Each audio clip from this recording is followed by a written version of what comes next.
Hello and welcome to a tutorial on how to install RAM. The first thing you have to make sure about is that your motherboard and your RAM are actually compatible with each other. This is DDR2 RAM, so we know that this is going to fit in my board which supports DDR2 memory.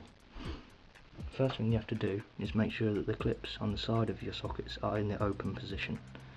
Then you get your board, lay it flat or lay the PC flat if you have it already in your PC, and make sure that it is put in level. Apply pressure to both sides and it should click in nice and secure like that, and that's how you install RAM.